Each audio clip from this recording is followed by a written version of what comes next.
Good evening monkeys. நேற்று ஒரு செம்ம காமெடி. நேற்று வீலாக நான் பண்ணிவிட்டு ரெக்கார்ட் பண்ணியும் முடிச்சுட்டு வெப்கேமில் ரெக்கார்ட் ஆகிரும்.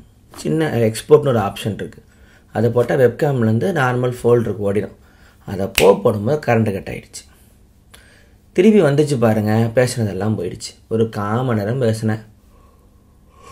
திருப்பி பேச வரல. வீலாக்கு தானே ஸ்கிரிப்ட் எழுதின ஷூட்டிங்னா ஜாலியாக இருக்கும்.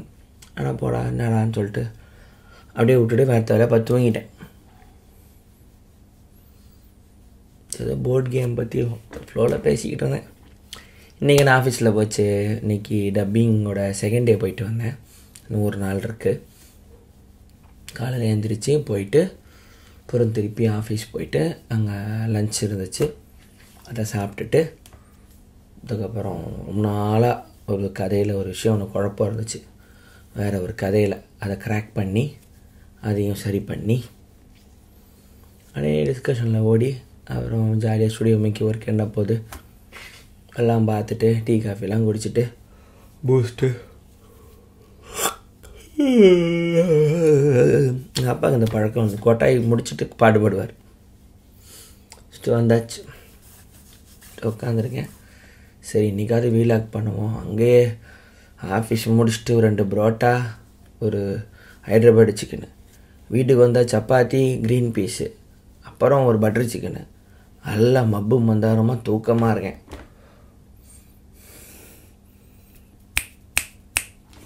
இதான் இன்றைய நிலவரம்.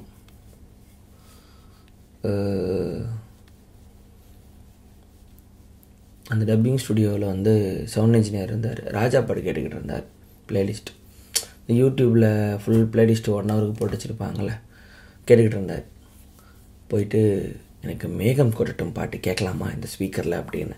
ஏன்னா சவுண்ட் இன்ஜினியர் ஸ்பீக்கரில் மியூசிஷியன்ஸோட ரூமெல்லாம் போனீங்கன்னா செம்மையாக வச்சுருப்பாங்க ஸ்பீக்கர் செட்டப்பு. அதெல்லாம் நான் மாதிரி ஃப்ரெண்டையோ இல்லை படவேலையோ பார்க்க போனேன்னா எனக்கு பிடிச்ச பாட்டு அதில் கேட்குற சான்ஸை நான் விட்டுற மாட்டேன். ஏன்னா நீங்கள் தேட்டரு போனால் கூட பாட்டு அந்த குவாலிட்டியில் கேட்கலாம்ல. ஜெயிலில் என்ன பண்ண ரஹ்மான் படம்லாம் போனால் எண்டிங் கிரெடிட்லாம் ஃபுல்லாக பார்ப்பான். நான் இந்த குவாலிட்டியில் சவுண்டு கேட்க முடியாதுனே. அப்புறம் புரிஞ்சுது, ஆமாம் இல்லை அப்படின்னு சொல்லிட்டுன்னு.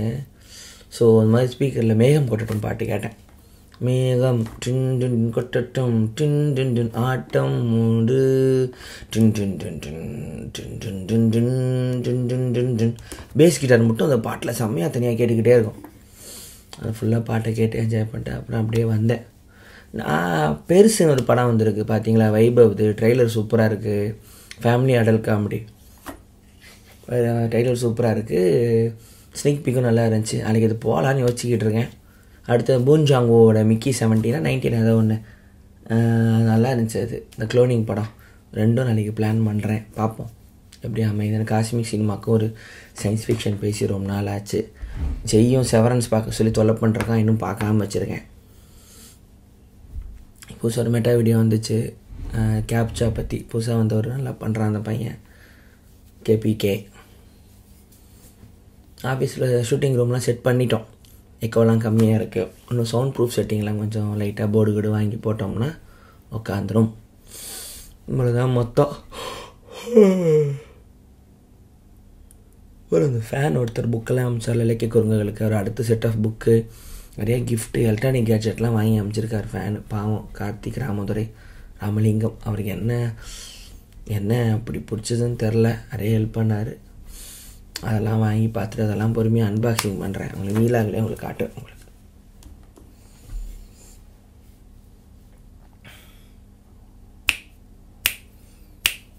யா யா யா யா யா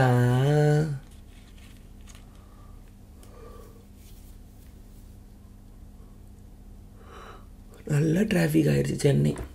ஆனால் அப்போது நல்ல இந்த கிண்டி டி நகர் அந்த மவுண்ட் அந்த ரோட்டில் தான் வரேன்னா.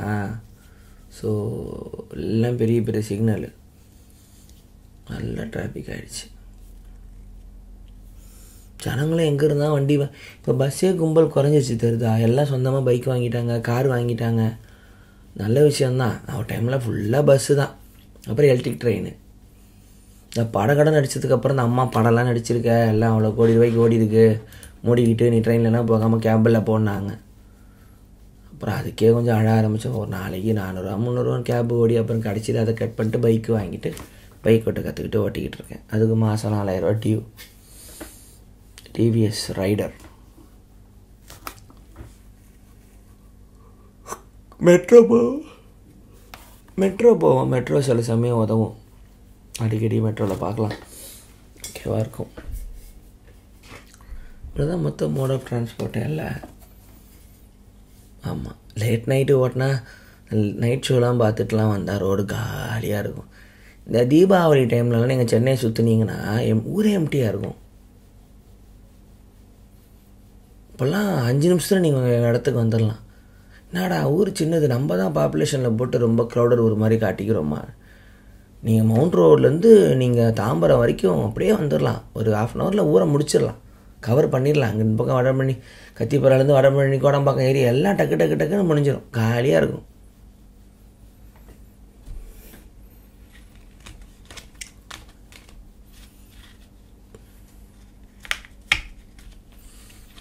பாலங்கெல்லாம் கட்டணம் ஏதோ ஒன்று ஓடுது. பேர்ட்டி சொல்லுவார், பெங்களூர் ஏன் இப்படி இருக்குன்னா, சென்னை 5 பிரியும். ஒரு ரிவரோட பிரான்ச் மாதிரி எக்ஸ்பேண்ட் ஆகும். பெங்களூர் ஒன் சைடு தான், ஒன் சைடு ரவுண்டு மாதிரி. அது வயசானவங்க தங்கிக்கிற ரிட்டையர்மெண்ட் ஹோமாக தான் அந்த ஊரோட ஆரம்ப ஐடியா இருந்துச்சு. அது கேபிட்டல் ஆகிறதுக்கான இடமும் இல்லை, அந்த பிளானும் இல்லை. கேபிட்டல் ஆனதுக்கப்புறம் அதுக்கு புரியலை, பெங்களூரில் எக்ஸ்பேண்ட் ஆக முடியாதுன்னார். அந்த ஒன் சைடை க்ரோ ஆகணும் தவிர சென்னை மாதிரி 5 பக்கமும் பிரிய விட முடியாது. அதால் அது காலத்துக்கும் இப்படி தான் மாட்டிக்கிட்டு முழிக்கும் அப்படின்னார். நான் ஹைதராபாத்லாம் போனால் ஊர் என்னம்மா மாறி இருக்குமா. ஒரு முறை டெல்லி போயிருந்தேன். ஒரு ஸ்பாட்டிஃபை ஈவெண்ட்டுக்கு 2 முறை பாம்பே போயிட்டு வந்தேன். சுற்றி பார்க்க முடியாது. ஏர்போர்ட் இறங்கினா அவங்க ஒரு ஹோட்டல் ரூம் கொடுத்துருப்பான். அங்கே போய்ட்டு அந்த ஈவெண்ட்டை ஜியோ ஒரு பெருசாக கிரவுண்டு கட்டி வச்சுருப்பான். மாதிரி ஈவெண்ட்டுக்குன்னு அங்கே போயிட்டு பார்த்துட்டு கிளம்பி வந்துடுது. ஸ்பாட்டிஃபை நல்லா ஃப்ளைட்லாம் போட்டு சாப்பாடெலாம் போட்டு நல்லா பார்த்துக்குச்சு. ரீசெண்ட் ஈவெண்ட்டுக்கு நீங்கள் தான் எல்லாம் செலவு பண்ணணும். நாங்கள் அந்த காசுலாம் இல்லைன்னு சொல்லிட்டு போகல.